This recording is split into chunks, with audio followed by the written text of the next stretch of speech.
Do you spend most of your time in the city of Delhi, or do you travel a great deal? Well, I travel a fair amount. And even in Delhi, I try to keep a fairly low profile so that no one really knows whether I'm there or not. Because with this book, for instance, I spent so much time on the book that I had very little time to spend with my family. Certainly very little time to spend with my friends. You live with your family? I live as far as I can with the family. In Noida? In Noida, which is where they moved to. My mother was a judge and lived in Shimla for much of this year. And that's where I tried to live as well, because it was a bit of a retreat, and at the same time it was good company for her because the rest of the family was here, and it was a wonderful place to escape from both people. And it took you 8 years to write the book? I suppose so. 8 years to imagine the book, to plan the book, to do research on it, to write it, to revise it. Yeah, I would say that from the point when I put my pen down on The Golden Gate to the point when I put my pen down on A Suitable Boy must have been 8 or maybe 9 years. Yeah. And how long did it take you to write The Golden Gate? Well, that took me just about 9 months and about 4 months for revision. So let's say a year altogether. Did you find it difficult to locate publishers for it? Well, indeed. I mean, since most publishers lose money on books of poetry, they would, a fortiori, lose a lot of money on a 300-page book of what looked like sonnets. Is that why you call it a novel? Oh no, it was a novel. I mean, it's a novel because the book which inspired it, Pushkin's novel in verse, is seen as a novel by Russians and is a novel. It's a novel and a long poem simultaneously.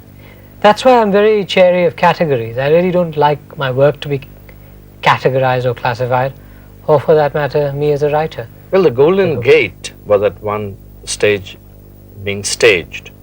Why didn't you write the, why didn't you script it for the theatre? I was bored with it. Having finished the book, I just didn't want to have to do too much with it. I'd moved on. Quite apart from that, I don't think I would have done as good a job with it as someone from the outside, because I would have been very unwilling to cut out a line, and someone else who has to bring out in 2 hours what it would normally take 13 hours to read would probably wield the hatchet much more brutally. And brutality is a necessity when you're cutting down a book to play length. Every author, every serious author at least, has one great unfinished book inside him. Is this another generalization? I would imagine so. Well, let's see, yeah. Is there any book that you wanted to write and you started writing and never finished, or that you would one day would like to write? Well, the book that I really wanted to write was a novel set in India, and that the large-scale novel. But I knew I'd have to clear out a lot of time in order to do that, and simply trying to earn a living abroad was very difficult. So I suppose, having come back home to India and having spent at least part of my time here, I was able to afford to, make ends meet while writing this book. So this, in a sense, A Suitable Boy, was the book that I really wanted to write. At the moment, I think I want to write plays, but there is not that one play, that specific play that I want to write. No, I have a lot of unfinished business of a small kind, but nothing that really obsesses me at the moment. What I really want to do is just take a breather. Have you ever thought of the possibility of writing, set in India, an autobiographical novel?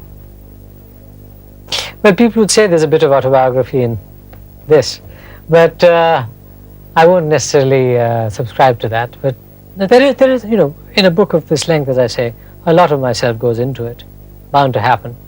I think for the moment, having spent so many years... Have you offered clues to it? There is one anagram of my name somewhere in the book, but I won't tell you where. Well, that's interesting. Yeah.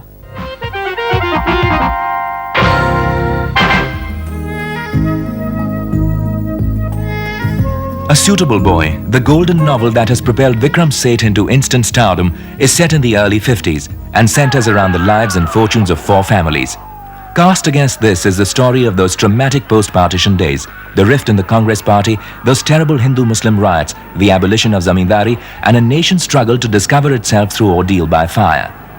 It is an epic novel, the story of a society in transition. And Phoenix, Sate's publishers in England, will sell the first hardback edition at £20 apiece, while HarperCollins will sell their edition in America for $30 a copy. In other words, millions of copies of A Suitable Boy will have to sell in the West if the publishers want to recover their advance. Profits will only come after that.